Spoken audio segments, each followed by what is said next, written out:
Good morning, Mario. Good morning. Hi, How are everyone. you? I'm fine. How are you, Vanessa? Very good. Ready to participate today? Yeah, looking forward to it. And I see some well-known participants from my side and also some interesting name that I have come across in LinkedIn. So it would be, I see a lot of privacy professionals, so I hope we can add value to our knowledge. Okay. Let's hope so. Well, we are going to start. Thank you, everyone, for attending today this webinar on biometrics, AI, and legal aspects. Today, we will explain the scenario that we can find in Europe about these topics, and in addition, some characteristics that we can find in Bulgaria and in Spain. Today, we have the pleasure to discuss this topic with Mario Arabistanov, partner and head of privacy and tech at Cambro and Partners in Bulgaria. Mario helps diverse clients on this kind of topics like telecoms, data processing, service providers, IT, software, hardware, and he has a strong focus on personal data protection compliance. In my case, my name is Vanessa Larcon, and I'm also a lawyer specialized in intellectual property technology and data privacy, with more than 15 years of experience on these areas and more than 20 years as a corporate lawyer. Today, I'm leading the TMT area in AGM, Abogados in Barcelona, Spain. Mario and I met a couple of years ago and always wanted to have some collaboration. So today, I think it will be some example of that. So, well, let's enjoy the session and let's look at the content that we will be discussing today. Today, we will discuss about the European landscape about biometrics in a general overview. We will talk about what is permitted in accordance with the GDPR and the AI Act. We will see several examples of an European overview, what's happening in Europe. Also, the key criteria from the Bulgarian Data Protection Authority, thanks to Mario, and also the key criteria from the Spanish Data Protection Authority.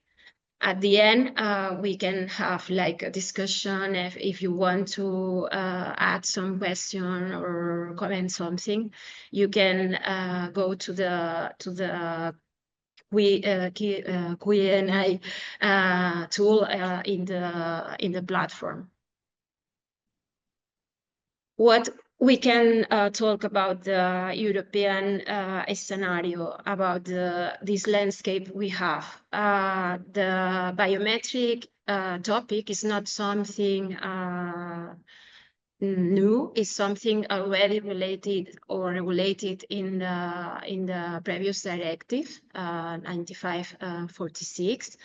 There, the automated authentication or verification for identification procedures was already established. The discussion was also about to use this type of systems in control of entry to physical and virtual areas, like for example, when you have to enter to particular electronic systems or services. And the working party, the previous entity before the European Data Protection Board, the working party Article 29, already was concerned about these special concepts, that this special data, because there was a risk of reuse this data and related to the implications, the consequences of reusing this type of information.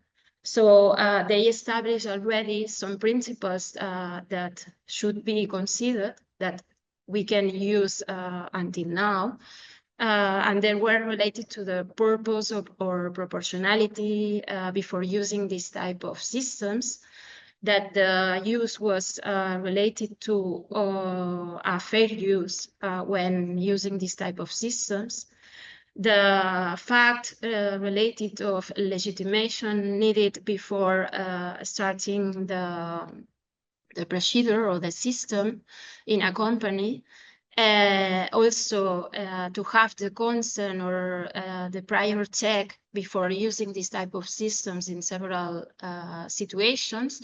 And this should also be completed by security measures, and sometimes the recommendation was to establish codes of conduct. No? That is something that we can see these days also.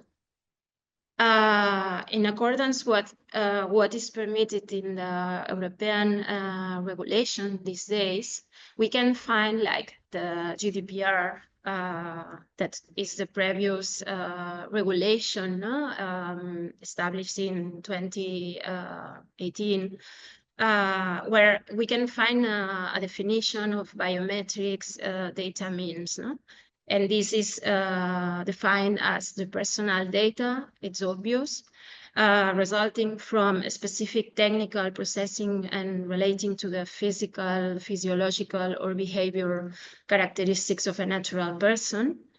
And this type of information in this type of systems allow or confirm the unique identification of that natural person. So a good example can be facial images or facial recognition, or also digital print. No?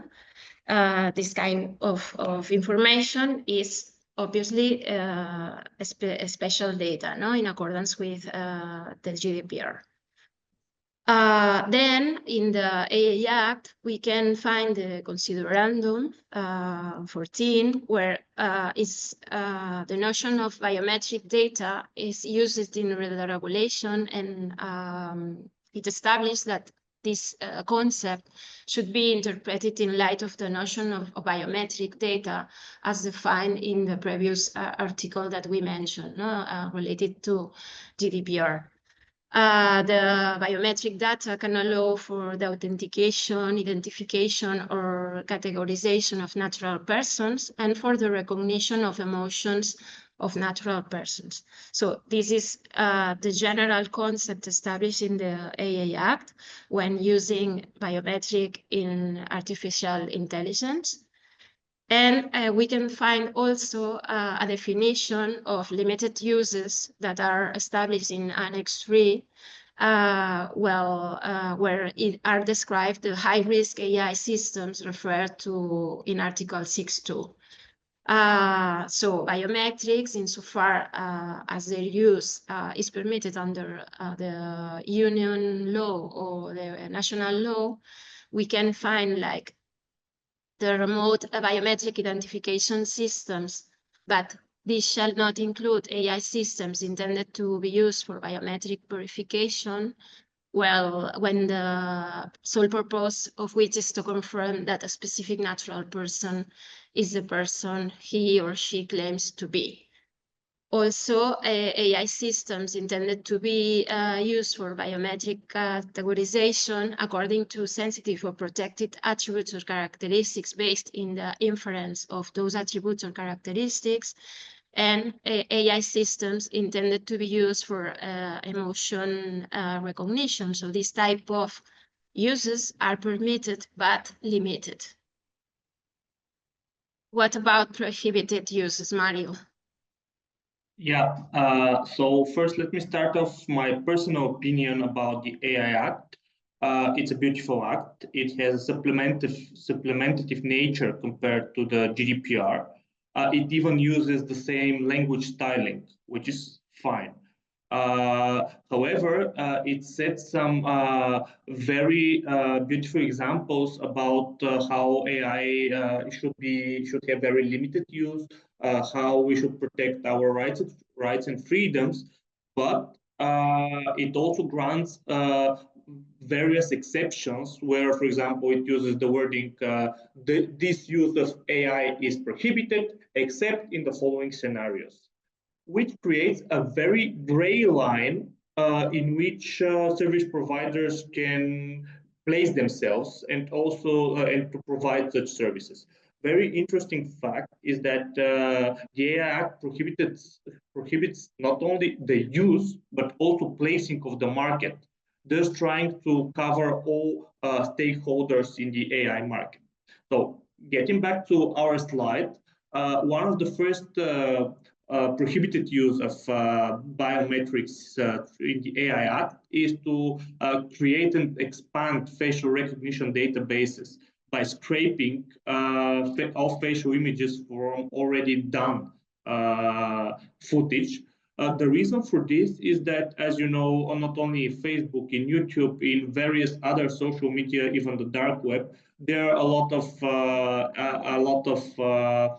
visual images or even voice recognition or voice recordings and everything that with the proper technology would easily allow scraping of identification data of those faces, for example, and using them for identification of the specific person. What could be one of the criminal nature use cases of this? For example, I have my picture uploaded in Instagram or Facebook.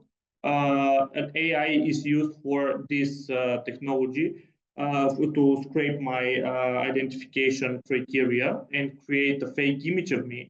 So from here on, we have at least two directions. The first one is to do deep fake, for example, for fraud, to fraud my relatives, my beloved ones, that I'm somewhere, I'm in trouble, they need to save money, for example. And the second, which is actually from legal part, from AML part, is that this could be used for remote opening of a bank account, not only bank account, but other payment institutions account, for example, like Revolut. In which case, when doing the remote ID with my phone, this could create the impression that I have actually applied for opening an account. Once this fake account is opened, it could be used for passing funds created coming from criminal activities, for funding terrorism, etc. About the second prohibited use, it's the emotion system, the emotion recognition system. When speaking about this, it always comes to mind. I don't know whether you've seen the movie Ocean's 11, where Brad Pitt and George Clooney had to rob a casino, and this casino had these cameras. And the movie, I think, is from 2007. Imagine. This casino had this very futuristic IT system, AI system that could recognize by the eyes of the person who plays at the casino whether he or she expects to win, and thus making it making this person a high risk of possible fraud. So this is the recognition of emotions include happiness, sadness, surprise, etc. This could also be qualified as biometric data, since it includes facial or other expressions. Again, the AI Act follows this approach here that it is the use of such systems in workplace and educational systems and educational institutions is by default prohibited, except for certain exceptions, for example, for healthcare, due to health reasons of a healthcare nature. The third one is the biometric categorization systems. As you can imagine, those would include categorizing individual based on their racial, ethnic, political, or any other aspects. This even now, without the AI in general, is prohibited. And what is strange for me here is that the AI Act again gives an exception where it is done for law enforcement purposes. Then we go at the last scenario that we're going to turn attention is the real-time remote biometric identification. Here we have this clash between the privacy protection and the needs. What if one of the exemptions from this prohibition is when a person missing person is being sold. So imagine a child being abducted, and there are thousands of people at the square or in an airport, and with the single use of the AI system, it can allocate the child's face immediately and find it and go to a happy end and everything. That's beautiful. But where's the line where the relevant competent authority can identify if the system is used only in those cases? So here we will need to find a balance between the prohibited use and the exceptions from this prohibited use. And to be honest, in my personal opinion, the only option to do so is by building consciousness in the stakeholders, because the truth is that regulatory authorities would have very difficult times trying to control all this due to the natural, much quicker pace of technology compared to laws and law enforcement. So if we can move to the next slide. Yeah, these are some of the exceptions that I already mentioned. For example, this is for remote identification, where we are looking for specific victims of abductions, the prevention, obviously the public safety, criminal identification, and also prosecuting or executing criminal penalty. Here, we indeed, like in every law, we would need to give up some freedom in order to increase the lifestyle, not but the better life quality of us as society. And here's the balance. Me personally, I'm willing to give up some of my privacy in order to have a better life. It's the same with using not only AI apps, but all apps as a whole. If we can move to next slide. I would leave this to Vanessa. Oh. If you wanna explain it. Yeah, I'll continue. Sorry, but sorry for taking the floor. But yeah, so when using, as we mentioned in the beginning, all biometric AI systems fall within the high-risk systems. So naturally, this would include certain proactive steps that would need to be undertaken by stakeholders before implementing such systems. The first one would naturally be, if allowed at all, conducting data protection impact assessment. And in my opinion, in most cases, such data protection impact assessment would review that even with the relevant risk mitigation measures, the remaining risk would still be high. So it's only natural that before implementing such AI systems, you would need to go with your data protection authority, seeking its approval before releasing it. The reason for this is that now AI is quite popular. There are multiple service providers that need to be that want to conquer the market, because there's a lot of space on this market at the moment, and you could easily try to purchase a solution that is not that compliant with not only GDPR but with the AI Act. Coming back to the AI Act, here, although the control is pretty difficult on AI systems, the AI Act itself foresees high fines that could be a high fine that could easily be compared to the GDPR, but we'll go there in a moment. So in addition to this, again, when coming to fines, this is now a very interesting approach of the EU as a whole, where it sets significant fines, but the obvious thought behind this law is basically to control not the small players, but the big market players. It was the same with the GDPR, which obviously aimed at US companies trying to export data to the US. It's the same with the AI. As you can see on this slide, we have fines that are 15 million euro or 7.5 million euro, or if the company is so big that this fine will be insignificant or not that significant, then the AI Act uses the same language as GDPR and many other similar EU acts, that it could, the fine could reach a percentage of the worldwide turnover in case this is bigger. Of course, there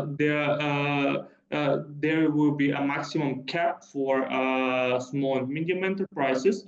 To be honest, not, I assume it's not only me. I have not seen a fine in Bulgaria under the AI Act, but judging by the approach of the Bulgarian Data Protection Authorities to the GDPR, we would have to say that these fines would rather have a psychological nature, because when imposing an exact fine, Data Protection Authority, our Data Protection Authority, always takes into account the nature and severity of the breach. If we can move forward. Yeah, well, apart from having these fines, I think it's important also, in addition, to say that you can have due this type of non-compliance or infringements, some problems of reputation, that sometimes you need to apply or implement IT extra measures in terms of covering the safeguard you need when using this type of systems. And sometimes because you did not implement the corresponding measures or prevention, you will need to change contract sign as clients or developers. So something that I think it's also important. Here, we have also that in accordance with what you mentioned, the scenario related to the use of AI means a lot of changes in the world, and the European Union is concerned about all this, and that's why they prepared a group of experts prepare a draft on AI best practice code, where we can find some main points worried about the fundamental rights and the risk of bias that must be also considered when using AI. Sometimes of these bias also can imply or can be related to biometric data. Related to this, we need to understand, in accordance also with what you mentioned, that companies must be aware of what are the risks that imply this type of tools, this type of disruptive technology. So legal by design, not only privacy by design, must be considered. And this is also established and regulated a little in this best practices code.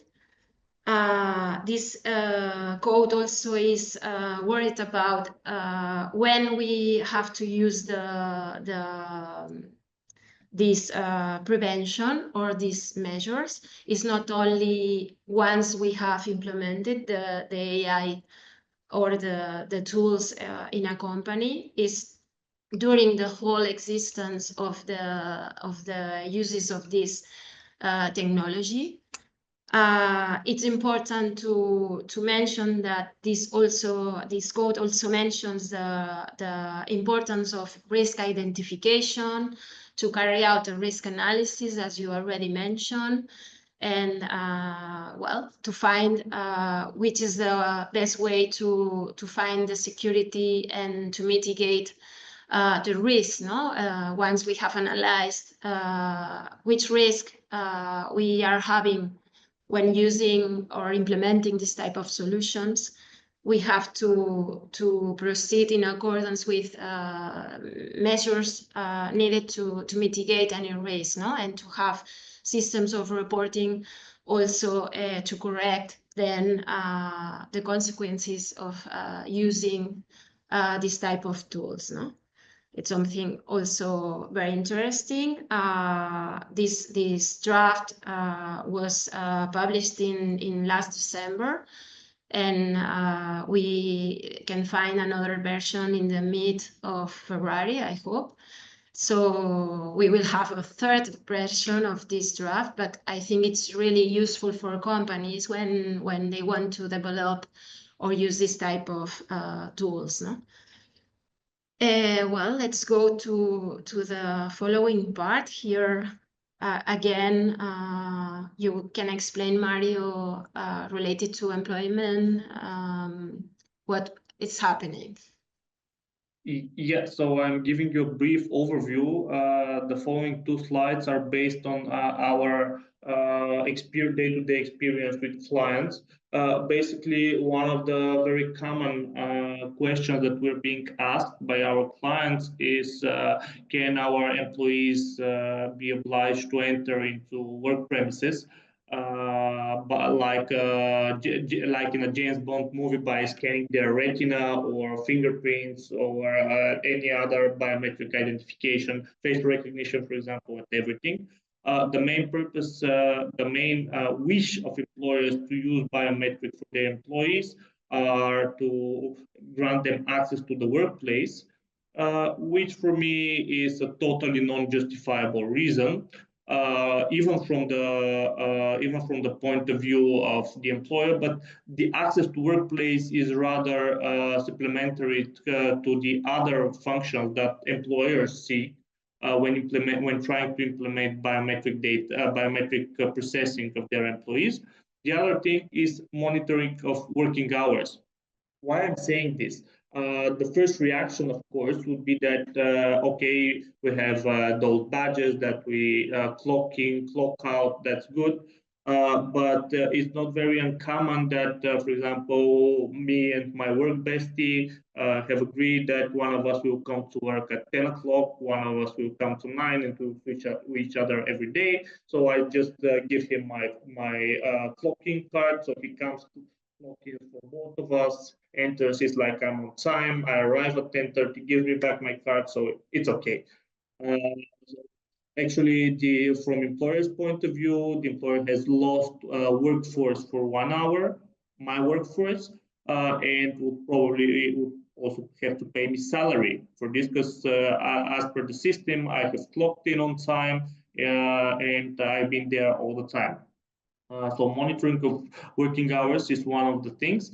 For example, in Bulgaria, our adoptive legislation of the GDPR even introduced a specific requirement for employers who wish to implement a system for monitoring of working hours. And we are not speaking about even biometric monitoring system, but any working hour monitoring system needs to be explained into a policy with certain statutory contents. The most reasonable request of employers for implementation of such a system is the protection of trade secrets and thefts. The thing is that the protection of trade secret is not necessary in every possible location of the employer. For example, in the production line where where the details are already constructed and there's only an assembly process, it is unlikely that such a high level of monitoring could be necessary. For example, facial recognition, that who is the person on the line or who has entered. But for example, if imagine that we're speaking about the Bulgarian nuclear power plant, where we would need to protect our nuclear fuel, and obviously the persons who are allowed to enter into the nuclear fuel room, I imagine that there is such a room, would need to be checked under extremely high security measures, because it's not only a threat to national, it could pose a threat to national security, it could pose a threat to public health and even public peace. So these are the main use cases, the main inquiries that we get from our clients in terms of biometrics in their employment relationship. Another thing that we find trendy on the market is on the next slide. It's basically the use of biometric data in banking systems. So I came across a quote, I'm not sure whose it was, that banks are eternal, but they only change their forms. Since the Florentine banks, where you basically gave money to the local branch, so they sent a message from kilometers away that this money is there, so the other branch just takes out money, and that's how the old bank transfers were done. Now, in the terms of digitalization and extremely high competition in the fintech sectors, banks needed to evolve.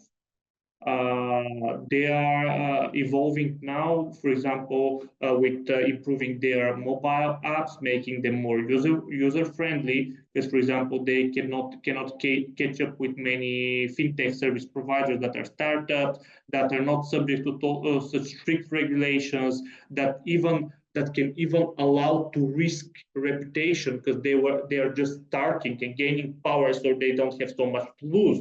While a bank with decades of history or even hundreds of years of history, they have a lot to use, so they need to act conservative, but at the same time, they need to be open-minded towards new technology.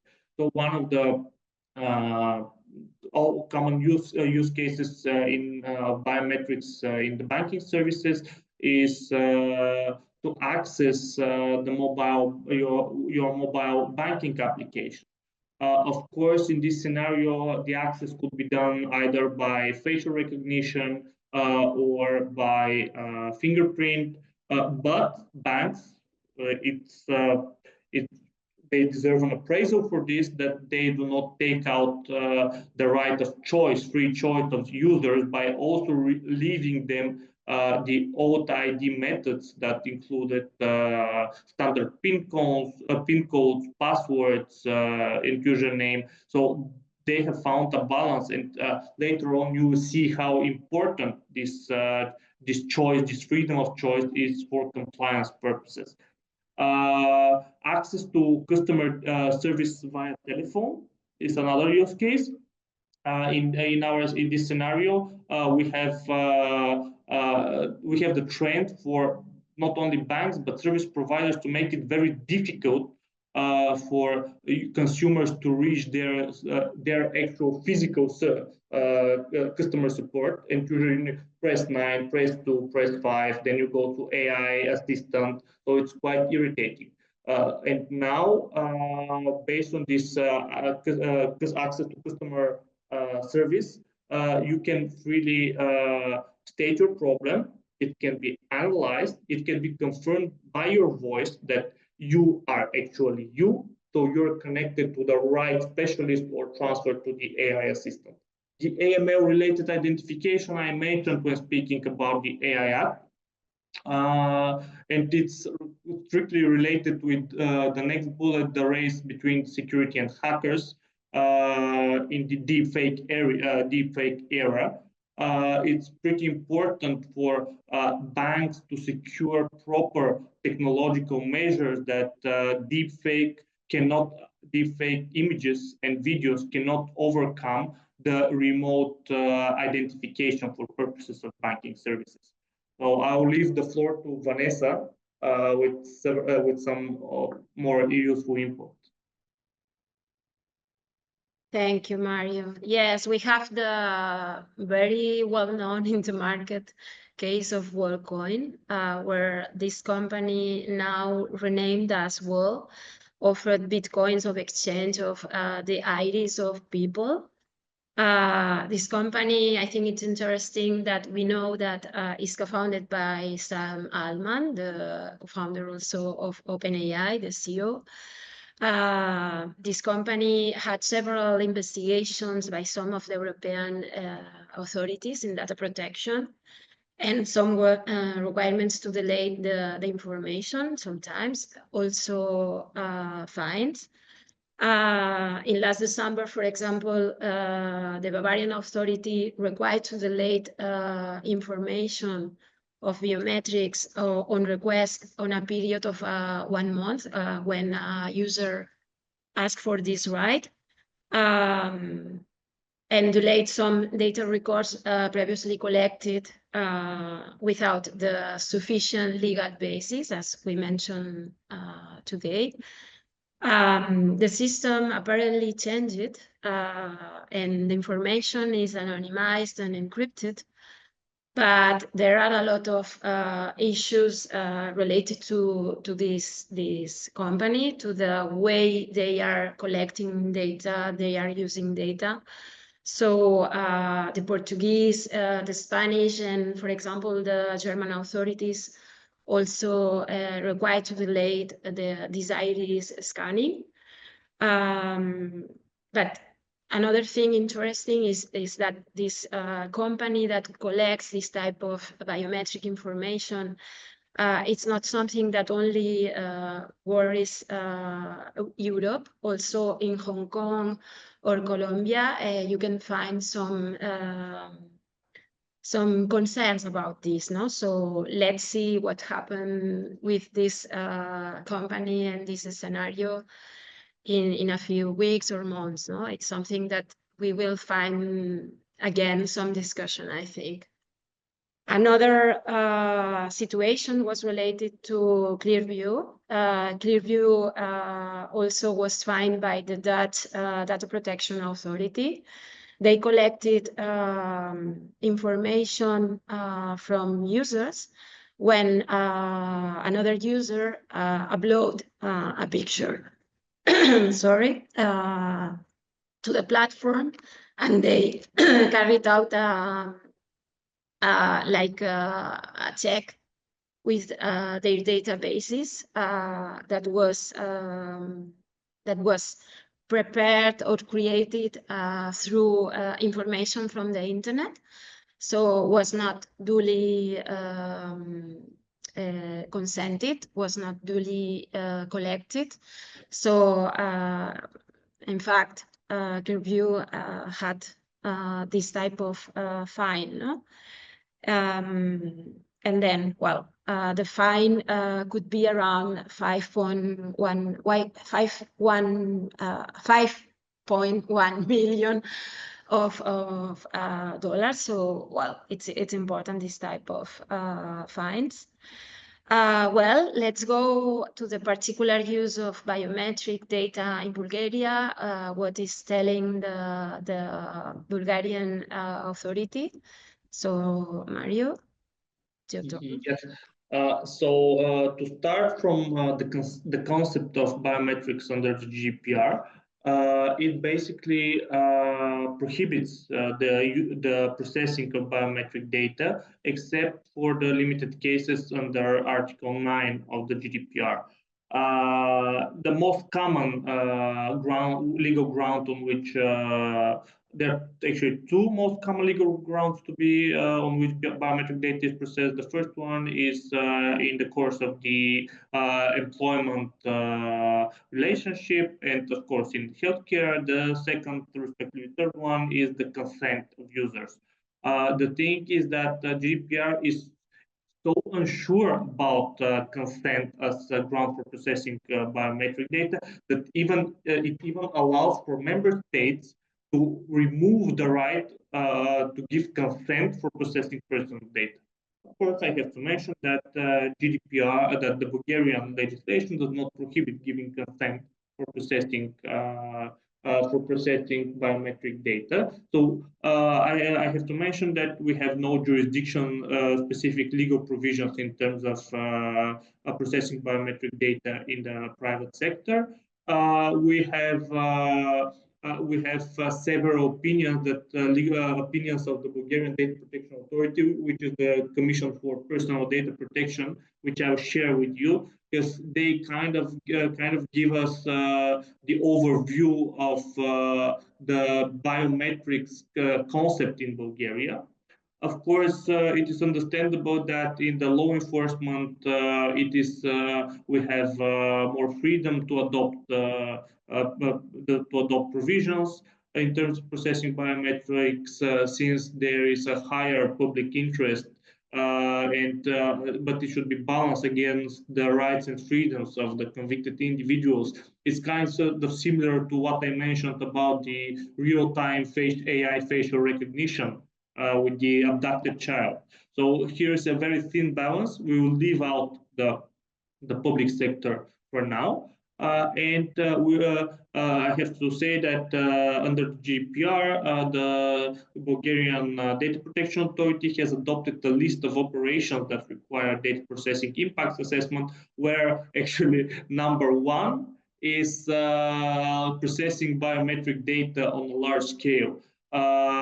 I guess you're aware that large scale could be classified in different directions. They could be classified as a number of data subjects. It could be classified as geographical coverage. It could be classified as impact that could have on data subjects, etc. So let's proceed to the next slide. In which we have this question about that we mentioned. It is a pan-European question, but here I'll give you the Bulgarian insight. Can we use biometric data for access of employees to their premises? We have to ask first. Let's go through the solutions that are available on the market. We have solutions with facial recognitions. We have solutions through fingerprints. We have the standard magnetic cards that we mentioned, and not that user-friendly individual password that you can access your work premises. So if we go to the legal grounds for processing biometrics and special categories of data under Article 9, we would see that in most cases the only ground that we can kind of have our doubts in a positive direction would be consent. Then we remember the understanding that when we have subordination, such as in the employer-employee relationship, it could hardly be told that such a consent would be freely given, thus making it invalid and thus making a lack of legal ground for processing personal data. We have to say that the use of facial recognition system was brought to the attention of the Commission for Personal Data Protection even during COVID. I'll tell you the story. And as you know, during COVID, a lot of basic human rights and freedoms were strictly limited. For example, the right of free movement, even the right of freedom of speech. Because if you recall, some social media filtered out doubts and concerns of people regarding COVID that could be treated as misinformation.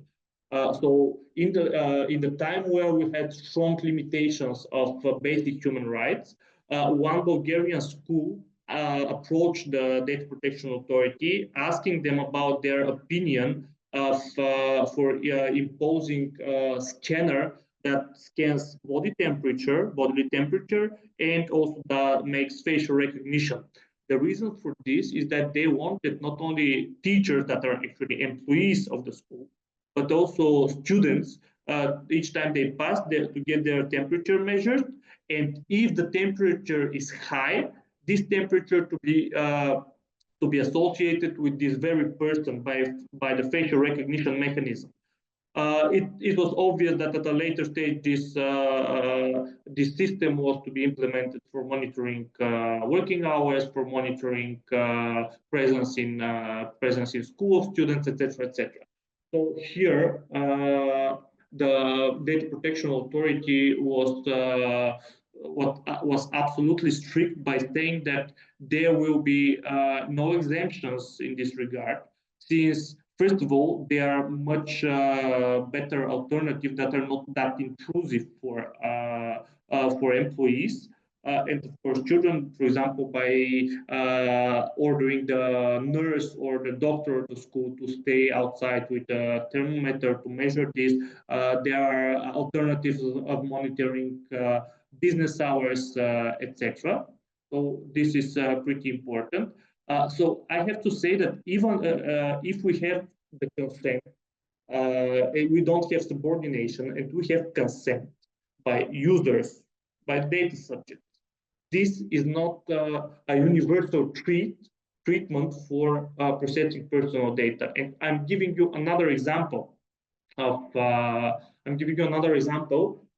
is one big chain of sports centers said, okay, we don't have subordinate, asked the Data Protection Authority, said, okay, we don't have subordination, we'll give alternatives to our users to access our premises, but we want to be able to monitor them by making them access to with fingerprints. So the DPA said, okay, you see, you're at the end of the day a sports center. There is no such high necessity of using biometric data, which, you know, the thing about biometric data is it cannot be changed. If, for example, my fingerprints leak or main facial points used for facial recognition leak in such a technical version and in the dark web, for example, I cannot change it. I mean, I won't undergo plastic surgery, obviously. So it's the necessity for a high level of protection is extreme, in my opinion, and the restrictive measures applied should be as high as possible. Then we are going to the next slide about the use of biometric data in different premises. As I mentioned with the sports center, this is actually a topic that was not only reviewed by the data protection authorities, but as far as I know, Vanessa, correct me if I'm wrong, by the Spanish ones and also by the French ones. So this is not something new. And in all those opinions, the data protection authorities ruled that this is a sports center and it cannot impose such high level of risk for processing personal data by asking for users to get their fingerprints or facial recognition. Actually, this started the first such request for opinion was way before the GDPR. And was given by in an opinion of the working party under Article 29 of the directive, which now is transferred to the European Data Protection Board, where it stated absolutely the same.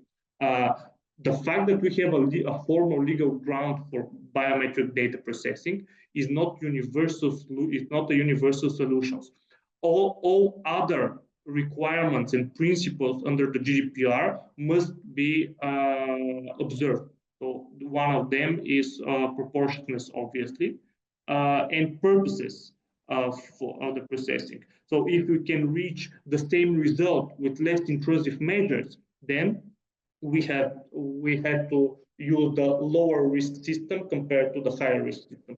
And the next example is a personal question for me. I don't have the time, but I will explore it, I promise, and we will publish it. Few years back, I noticed that ski resort put this, in Bulgaria, put this sign, smile, your face on camera. So then I asked of the record, and I understood that ski resorts have systems that when you purchase your lift pass and go the first time on the ski lift, the camera captures your face, your main facial features. And if, for example, then I give my card my wife or to a friend, and they go, the camera will indicate that this is not the same person and will invalidate the ID card.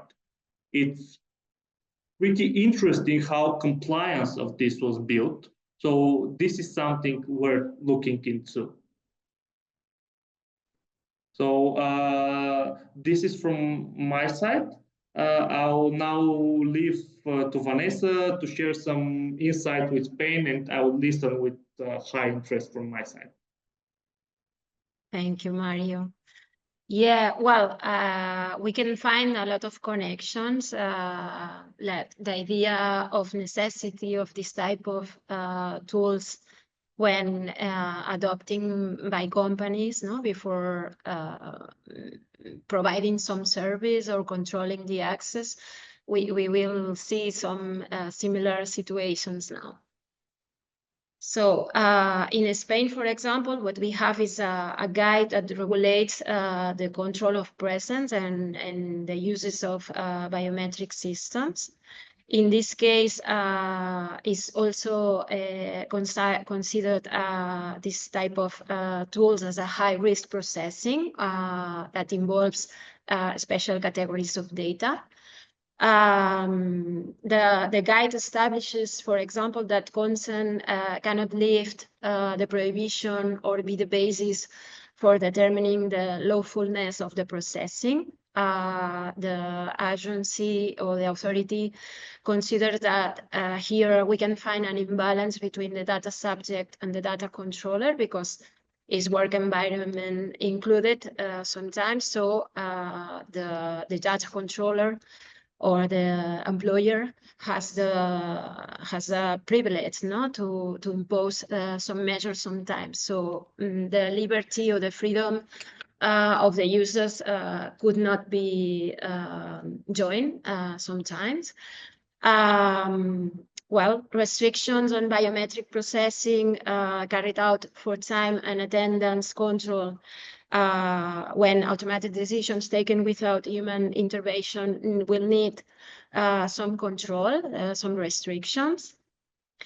And several important ideas established by the Spanish authority is the necessity of having the triple analysis of suitability, necessity, and proportionality of this type of processing, no? Before implementing this type of solutions or tools. You need to carry out this type of analysis and to demonstrate that really is something that works for your company, that you need it, and the data collection and processing is proportionate with the processing, no, and the purpose of this processing. Well, in this case, to inform individuals about this type of processing measures must be complied. You have to implement the possibility to revoke the identity link between the biometrics template and the natural person, to adopt technical means to ensure that the templates cannot be used for other purposes. And well, if you can, to use some measures of encryption to protect this confidentiality, availability, and integrity of this template, of this biometric template. Well, also you can consider other measures like use a specific data format or technologies that make the interconnection of these biometric databases impossible for the companies, for third parties, for example, to delete biometric data when they are not linked to the purpose for which they were processed. That is something not really implemented sometimes. As we mentioned before, the privacy by design is something that must be taken into account before carrying out this type of services or using this type of tools, and to apply the minimization criteria of the data collected. No, you have to decide which information you really need and related to biometric before using this type of systems. So something that is really interesting in Spain are fines imposed by the Spanish authority. For example, we can find the case of Mercadona, a chain of supermarket, where the company was imposed a fine of 2.5 million euros for its facial recognition system. It was used like a project in 48 of the company's shop, like before implementing, without having carried out the corresponding data protection impact assessment, without informing about this. So the authority considered that the company infringed the regulation, and you can find this type of fine. No? Initially, the fine was about 3 million, around 3 million euros, so it was quite adjusted. Also, we can find the sanction or the fine imposed to the Burgos Football Club. They used biometric systems for the control of access of some members, and several members claimed because they didn't have another way to enter to this part of the stadium. So was not carried out also the corresponding impact assessment. The users were not duly informed, so well, the fine was reduced to $102,000 or euros in this case. Another example, quite similar to the one you mentioned about the ski center, was related to the organization of the Mobile World Congress. In this case, a data protection impact assessment was not duly conducted by the entity, by the foundation that organized this event. And also the assessment that was after carried out did not fully evaluate the risk, the proportionality, and necessity of the use of this facial recognition. So again, another fine that it's not huge, but it's quite important. No? And well, last week, for example, we can find another fine imposed by the Spanish agency to a company based in Alicante when using this type of systems for working hours to control these procedures. They didn't also implement the corresponding measures. They did not inform the users about this type of systems. They did not carry out the data protection impact assessment. And even the company was bought by another company. They did not implement again any additional measure. And they deleted the system in May 2023. So a lot of time using this system without having control. So again, another fine quite important for this type of companies. So, well, apart from that, as we can see, we can have a lot of examples of situations that are related to AI sometimes, to biometric systems. Something that I usually discuss is related about the idea of, well, you can maybe collect this type of biometric systems, but depending on the system you will use to collect this data, the information can be probably more anonymized. Probably to take measures that can ensure better the privacy for this user, or sometimes if it's anonymized, no, and you can adopt this kind of through anonymization, the risk can be minimum for users.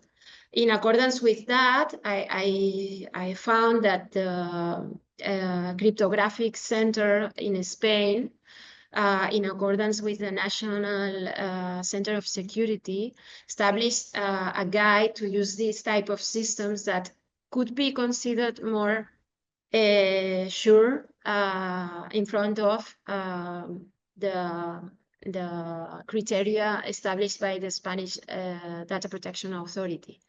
So I wanted to discuss with you, Mario, what do you think about this type of issues? Do you think that you have to consider only the type of information you are collecting, or it's also important to discuss or to analyze the measure or the tool you are using? And this can minimize the risk in your point of view? Well, being an external consultant at the end of the day, I would always say better be safe than sorry. Uh, so, in my opinion, any aspect should be taken into account, not only the data, but also the system, the functioning, the algorithms, the potential impact, potential risks. So, everything should be taken into account as a whole picture. Otherwise, I can imagine that there would be a clash between the wants of the business and the needs of compliance, which is the eternal battle in the consultancy business. So if a business is willing to put a risk on its model, then this risk should be very carefully assessed, because as we saw from your presentation, despite, for example, due to the economic nature of Bulgaria, our fines are lower. But in Spain, from what I saw, those are significant. For example, Burgos Football Club is not like Real Madrid. They do not think that they pay 50 million salaries per month. They're a small club, and this is a huge fine. Mercadona, I'm surprised. I was very curious hearing about it. So, yes, for me, everything should be taken into account, but understanding the needs of the business, if they're willing to take a risk, it should be very carefully assessed. Mm-hmm. And another recent news we can find is like this news that we are showing in the presentation. This Stargate project that are leading the United States. What do you think that could be the impact in the world of this kind of initiatives? Well, it would have an impact for sure. My opinion, however, is that such companies are no longer within state's control. So such initiatives would have a greater impact on building consciousness on society, in society and stakeholders, allowing them to distinct right from wrong, because it gives huge publicity of those issues and those matters that should be taken into account. So for me, this is the core value of such initiatives. Yeah, because for example, we can find that the United States is more in terms of challenging the world with the adoption in the whole world of AI, and making more efforts in order to use this technology and well, to use it around the world. But here, for example, in Europe, the discussion is, okay, we have to use the AI, but taking into consideration this type of rules, this type of measures, and somehow limiting this type of uses. Do you think that we can find a balance between states, between countries or territories?